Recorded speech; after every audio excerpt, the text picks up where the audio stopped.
Hello, everyone. Today, we will listen to a story about a woman's adultery. For most men, having a lover for a wife is a secret. But I knew about my wife's cheating. I knew that behind my back, she was having an affair with my boss who was 20 years older than her. He would send me on business trips on purpose so that he could sleep with her in our house, in our bed. He himself was also married. To put me on my guard, he paid me well and regularly wrote me pretty decent bonuses. And half the office knew about it and kept quiet. What betrayed my wife was her best friend who had been covering for her the whole time. I was amazed at how good an actress my wife was. Despite the fact that our son was 8 years old, her having sex with another man was not embarrassing at all. My first urge was to beat my lover and kick the unfaithful wife out of the house, but I held back. I remembered that revenge is a dish to be served cold. I waited 3 whole years. I pretended not to notice anything, worked hard, tried as much as possible to gain the chief's trust and put his guard down. In the meantime, I was already preparing escape routes and ground for a landing. Secretly from his wife, I built a house in another city, which he registered in my sister's name. I was stealing and saving money for the rest of my life. And one day, I struck a blow that no one expected. I simply handed over a very profitable project to a competitor for a tidy sum, as well as all the details of hidden grey transactions to the tax authorities and to the Department for Combating Economic Crimes. I told my wife that I knew about her cheating with my boss when they came to search the firm and seized all the documentation. She kneeled and cried, saying that she had tried for us and that she was disgusted by all this. I also told her lover's wife about the affair, who had nothing to hold on to with this old bankrupt macho. She filed for divorce. Then I found out that he had died of a heart attack in the hospital. And I didn't feel sorry for him. For revenge, for 3 years, I played the role of a loving, naive, full husband, and faithful as a dog employee. Now I have a house, a common-law wife, an accountant from that firm, and a small auto parts store. My son lives with us and my ex is still alone. Once a month, I transfer some money to her, so she doesn't starve to death. Comments: Yona, you actually sold your wife. Knowing and hoarding the money you got because of your wife. Not because you are such a good specialist, it does not do you credit. No divorce, not act like a pimp. You both decided to improve your financial situation at the expense of the chief. So why would he take revenge? He was paying both of you. Yuri, I've noticed only women judge. The dog is treated like a dog, and she doesn't deserve any money. Author. Am I the one who sold her out? She's the one who sold everything and trampled all my feelings and faith. She was no longer my wife, my woman, or even my person. All these 3 years, I have been the object of ridicule and humiliation and lies. By what writer are you calling me to conscience? Did she have an ounce of conscience when she betrayed me? Did this have a conscience when he meddled in someone else's family? They think that because they have a lot of money, they are gods and can rule over the fate of other people, trample and humiliate other people, destroy families, and with no thought of impunity. No. Don't you dare approach me. I did what had to be done. So if I had punched him in the face and served at least 3 years in prison, who would have benefited from it? So if I left my wife, where would I go without money? For 3 years, I felt like a spy behind enemy lines.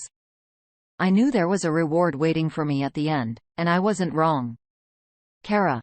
Well done. Competently and accurately thought out, calculated and implemented everything. Respect Pect. Although the money should not have been transferred to the former, let her feed herself with her many skills. She is looking for a new sponsor. Lana. What are you giving her money for? Let her go to work, she is so quick to do both ours and yours. She did it in time. Don't worry. She won't be lost. And you are just a virtuoso who overturned them all. 2. I was once told such a story. There was a woman working in the canteen. Women on the women's staff often talked about their homes, their children, their families. Galina never told anyone anything. She just kept quiet. Another attraction was that always wore dresses below her knees and warm, dark cotton stockings. What was strange was that she never took her stockings off in the heat or even in the summer. One day Galina and Natalia were put on the same night shift to bake for the morning to bake confectionery in the morning. The women did an excellent job and sat down for tea and cookies. Natasha was a talkative person and talked about her husband and children. And one day, she asked Gali, "Do you have a family of children?" Galina raised her eyes full of tears, and after a few minutes later, she answered, "My husband died 3 years ago, and her son is gone." She thought about it. Natasha didn't interrupt. Natasha did not ask anything further. Maybe the person did not want to talk about the subject. And then Galina began her own story. She suddenly took off her stockings and Natasha saw a terrible sight. Her calves were torn out. There were terrible healed wounds. Natasha jerked with horror at what she saw. Putting her stockings back on, Galina said without embarrassment, "This son is his work. My son grew up to be a good bright boy. We brought him up. We spared no expense. He finished the institute, became a surgeon in the city of D. He lives well and has built a big house, but this profession changed him. He became something gloomy, cruel, greedy, and avaricious for money. He saw me less often. What did he need an old mother for? My husband died, and my son stopped talking to me. And then one day, he called and said, 'Come and see me right away. I'm going to live abroad to say goodbye.' I was surprised at his hospitality and said I would be at 18 o'clock. He promised to meet me. It so happened that I arrived not at 6 p.m., but at 3 p.m. I didn't call him back. I thought it would be a surprise. I took a cab to his fancy house, rang the bell. Number 1 opened. I had my own key. So I went in. I put my bags in the pantry. There were 2 sheepdogs running around the house.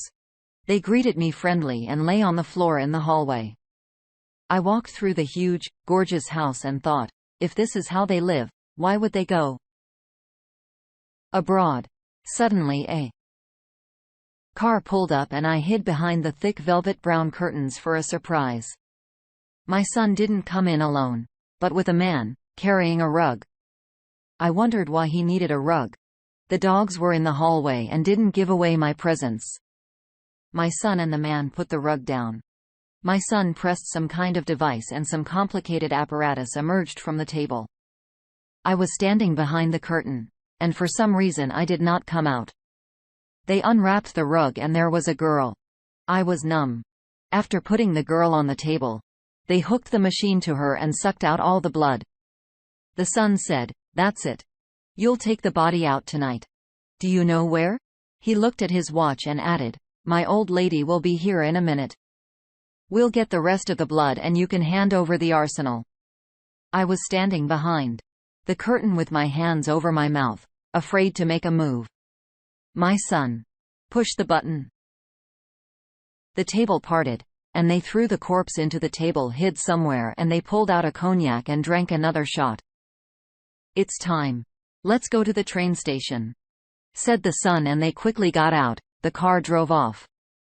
I was shaking with fright. How could I give birth to such a monster? I went to the exit.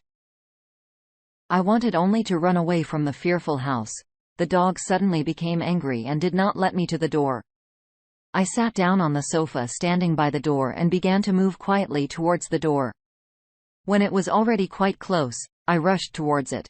The dogs grabbed both my legs, but I managed to get away and shut the door.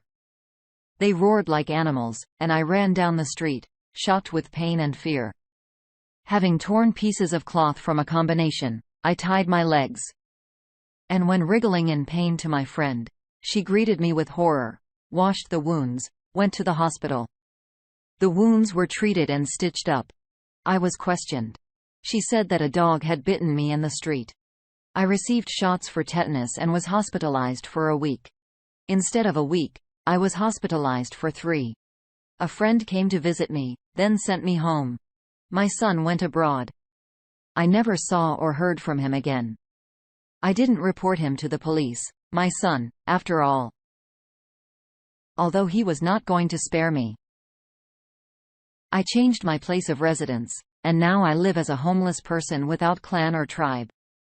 What do you think, Natasha? You should have reported the bastard. Natasha sat up and did not know what to say. She felt uncomfortable with everything she had heard last night. That was why Galina wore stockings and was withdrawn. Paul woman, Natasha thought. 3 months later, an elderly woman knocked at the investigator's door.